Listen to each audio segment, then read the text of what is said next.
ये आंकड़े जो जात छुपा रहे हैं इनको डिसमिस कर दो। तो ये भी वही मुख्यमंत्रियों के लोग निकले। हरियाणा के अंदर जो भेदभाव हुआ वो पूरे देश के अंदर भेदभाव इस कदर हुआ इस कमजोर तबके के साथ, जिनकी मैं पैरवाई करता हूँ। ये सिर्फ 11% की हिस्सेदारी में ये लोग रहे, जिनकी संख्या 52 थी, 55 के करीब संख्या है, यानी अपने से 5वां हिस्सा इनको मिला। संविधान लागू नहीं हुआ। इसी व्यवस्था को देख करके कमजोर आदमी इंसाफ लेने के लिए, कमजोर आदमी राजनीति में एस्टेब्लिश हो नहीं सक रहा, और कमजोर आदमी अपने घर गृहस्थी चलाने में कहीं इतना कमजोर पड़ चुका है कि उसकी आवाज़ भी उठाने वाला कोई नहीं मिला। जब हम आवाज़ उठाते हैं, बड़ी पार्टियों से टिकट लेकर के 3-3 बार सत्ता छोड़नी पड़ी। चौटाले पे भी मंत्री पद छोड़ना पड़ा, बंसीलाल पे भी छोड़ना पड़ा, और बीजेपी में भी सांसद पद छोड़ना पड़ा। जब सुप्रीम कोर्ट के फैसले भी हमें लागू होते दिखाई नहीं दिए, जो बैकवर्ड के पक्ष में सुप्रीम कोर्ट का फैसला है।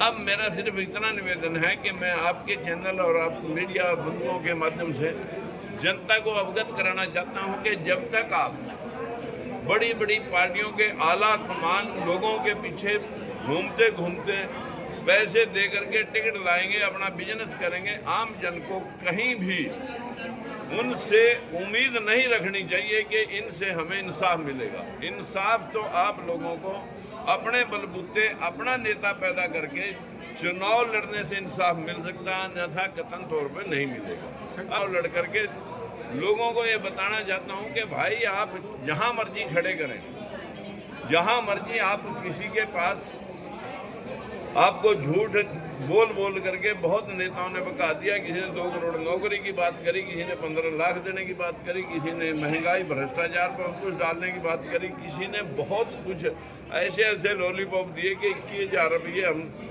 बेरोजगारी बता देंगे। जो अनाप शनाप जो लोग बोलते हैं वो सिर्फ आपको चिट करने के लिए बोलते हैं। मैं इस प्रकार की व्यवस्था का पक्षधर नहीं हूँ। मैं कहता हूँ एक परिवार में एक रोजगार सुनिश्चित होना चाहिए। बाप में, बेटे में या पोते में, अगर 3 पीढ़ियों में भी किसी परिवार में एक भी रोजगार कभी नहीं मिला, सबसे फर्स्ट प्रायोरिटी उनको होनी चाहिए।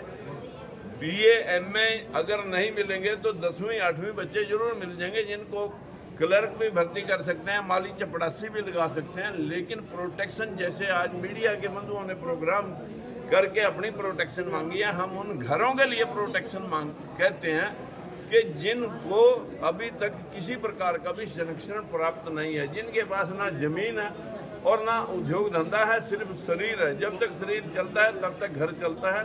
जिस दिन शरीर से अपाहिज होकर के व्यक्ति घर में बैठ जाता है तो उसके बच्चे या तो गलत कामों में फंस जाते हैं और या सुसाइड कर जाते हैं। इस बदकिस्मती इस देश की ये है कि इस देश में गली गली देवी देवता, गली गली इस देश के अंदर अंधविश्वास। हमारे देश में सब मतलब जो है ना, सरस्वती लक्ष्मी के खेल चल रहे हैं, जबकि Canada, America, Australia, German, Japan, Dubai, वहाँ कहीं मतलब जो है ना इस प्रकार की, जापान जैसी कंट्रियों के पास है जो बुद्धिस्ट कंट्री है। हमारे देश का प्रधानमंत्री बाहर जाएगा बुद्धिस्ट कहता है, दुनिया ने लोगों को युद्ध दिए, हमने बुद्ध दिए। यहाँ अकांध विश्वास फैलाते हैं हिंदू मुसलमान का, पाकिस्तान भारत का। इस व्यवस्था को ठीक करने के लिए, आम जन की सुख सुविधा के लिए हम लोगों ने काम करना है। मैं तो उन्हीं के लिए काम कर रहा हूँ। लोग समझें नहीं समझें, इन्हीं शब्दों के साथ मैं बंधुओं को और आपके माध्यम से जनता से अपील करता हूँ कि भाई समझ जाओ, आज नहीं तो कल। आप वंचितों की लड़ाई लड़ रहे हैं, बड़े लंबे समय से लड़ रहे हैं, क्या कारण है कि अभी तक आपका पूरे तरह से साथ नहीं मिला? मैं हमेशा माड़े का महती जूते खाता हूँ। ये चिर परिचित आपके सामने लोगों ने कहा है। कमजोर आदमी को कोई 10 रुपए दिखाएगा और उसको या 1 बोतल शराबी दिखाएगा और उसको बहका देता है, क्योंकि वो पढ़ा लिखा नहीं है। लेकिन अब जागृति आहिस्ता आहिस्ता बढ़ रही है। हमने कल 8 पार्टियों का समावेश किया है, जिसमें बाबा साहब भीमराव अम्बेडकर के पोते भीमराव यशवंतराव अम्बेडकर भी है, वामन मेश्राम की पार्टी बहुजन मुक्ति पार्टी भी है, भारतीय वीर दल है, भारतीय जनराज पार्टी है, इंडियन जनता पार्टी है, और हमारे साथ CPI कम्युनिस्ट पार्टी भी है। हमारे साथ में लोकतंत्र सुरक्षा पार्टी के साथ में आज 8 छोटे बड़े दल साथ आए हैं। हम दावे से कहते हैं कि पूरे हरियाणा भर की सभी सीटों में चुनाव लड़ेंगे।